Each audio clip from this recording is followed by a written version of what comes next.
All right, our colleague Kieran Gilbert joins me now with some breaking news on an incident between Australian and Chinese jets. He's talking live to the Deputy Prime Minister and Defence Minister.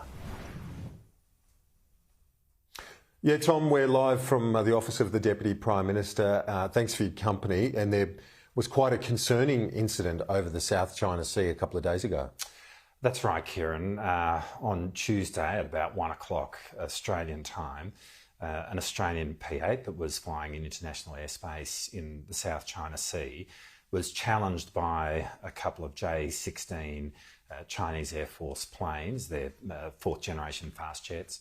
There were a number of interactions between them and the P-8, but one of those interactions involved the release of flares at a very close distance to the P-8, such that the flares passed within about 30 metres of the P-8.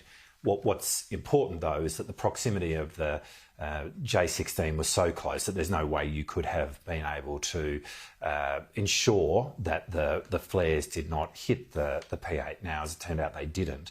But had any of those flares hit the P-8, that would have definitely had the potential for a significant damage to that aircraft. And so, as a result, that is an action that we've declared as being unsafe. We have made representations about our concerns to the Chinese government both yesterday and today here in Canberra, but also in Beijing. Clearly, our defence forces are going to interact with each other. We know that. But what's really important is that when they do so in a manner which is safe and professional, and this wasn't. How many crew on board that Poseidon aircraft when the incident happened, and are they all okay? Is everyone uninjured? Yeah, so first, everyone's okay. The plane was not hit, so it was able to return safely, so all our personnel are fine. I can't tell you exactly the number on that flight for obvious reasons, but what I can say is that the typical crew for any P-8 flight would be in the vicinity of 8 or 9 people. And at the same time as this incident has occurred, Defence has picked up a Chinese task group off the coast of Australia. What's happening, and how close are these ships to Australian soil? Yeah, so it's important to make a couple of points here. Excuse me. Firstly, we don't assess this as being related. And secondly, China acting perfectly in accordance with international law. But a Chinese task group involving a cruiser, a frigate and a tanker have come to the Indonesian archipelago. One of those, the frigate, which is the smaller of the two surface combatants, has traversed across the north of Australia. It transited the Torres Strait on Tuesday. It has now rendezvoused with the tanker off the northeast coast of Australia, but within our exclusive economic zone. The cruiser is further north, but not within Australia's exclusive economic zone. That, of course, is well within China's rights, but it's also within our rights to act in a prudent way. And I've ordered a deployment of both Navy and Air Force assets to make sure that we are shadowing this, to have a clear understanding of what's going on. So HMAS Arunta right now, which is an Anzac-class frigate, is shadowing the Chinese Navy frigate. And we'll continue to monitor their activities, which is very much within our rights, in a manner, of course, which is safe and professional, to understand what this task group is doing. And what's the the Air Force doing as part of that shadowing effort? You said Arunta's on its way there. We'll have Air Force involvement too. Can you tell us? And is that unusual for us to take that step? Well, so the answer to the first question is we've got P-8s ready, and in fact, P-8 has done a flight in terms of looking at what the task group has been doing, and those P-8s will continue to be part of the effort to monitor what is going on here. And we have ships stationed so that across the east coast of Australia, depending on what goes on with this task group, to make sure that we are in a position to monitor the task group wherever it goes. We think that this is what is prudent right now. It's important to understand as best we can exactly what this task group is doing, what it's seeking to achieve. What do you think it is doing? Well, being in our exclusive economic zone, what is it doing? And do you think the way you're responding also shows how we should be treated as well when carrying out freedom of navigation elsewhere, like the South China Sea? Well, firstly, we're responding in a serious way. I mean, we are making sure that we deploy assets. I think the Australian people would want to know that we've got a close eye on what this task group is doing, and Australians can be assured that we are. But from the perspective of international law, we will absolutely make sure that the way in which we go about this is both professional and safe. Now, I'm not going to jump to conclusions about what the task group is doing. Part of this is about making sure that we are shadowing, we get the best understanding, and whenever the task group's mission is complete, we do an assessment of exactly what has been going on here. Are you concerned by these developments, by both of them? You said they're not related in a sense, you know, they're not. It's more a coincidence that both things have happened at this time in your view, but are you worried about them? Well, look, our assessment is that they're not connected, other than to say, as we have been saying for a long time now, we live in a difficult environment and at a difficult time. The Defence Strategic Review that we conducted assessed that Australia's strategic landscape is as complex as it's been, and in some ways as threatening as it's been at any point since the end of the Second World War.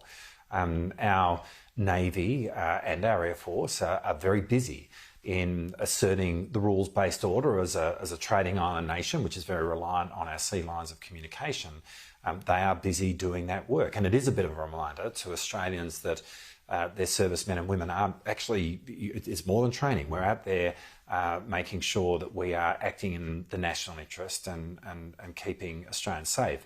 This is a difficult time, and I think that this puts that into stark relief. But there is no, in our assessment, direct connection between the two incidents. We, just on another couple of matters, serious matters, you were in Washington a few days ago. You paid the instalment on behalf of Australia of $500 million as part of AUKUS.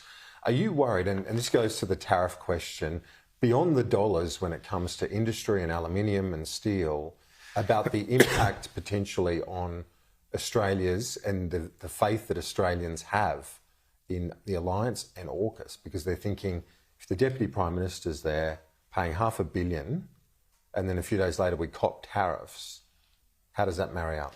Well, firstly, I think there's a lot of noise going on, which I can understand, but I also think it's really important that we focus on what has happened.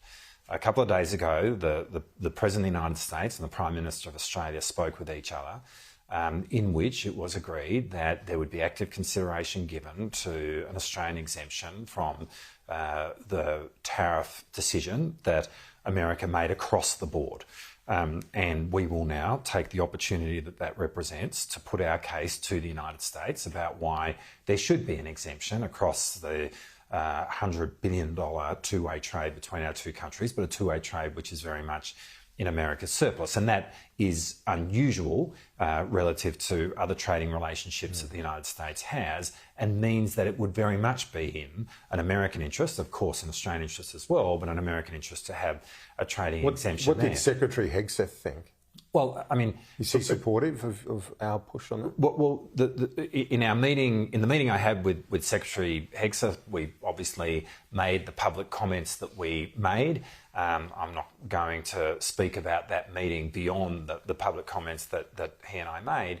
But again, I would point out that, as the first Defence Minister around the world to meet with the US Secretary of Defence on his confirmation into that position.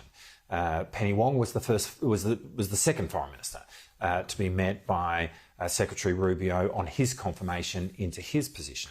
I think for all the noise that's going on, if we take a step back, you'd have to say that the Trump administration has actually been treating us with significant respect in terms of the priority with which we've been given in meeting with them, in putting forward the equities that we have, the significant equities that we have in respect of our relationship. And indeed, having made the announcement in respect of tariffs across the board, that the very first country the President is talking about giving active consideration to in respect of an exemption, that is Australia as well.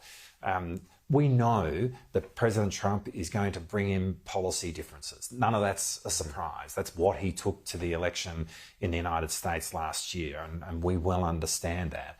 What matters is that we are pushing Australia's case, and I'm, having met with Secretary Hexeth, which really was a fantastic meeting.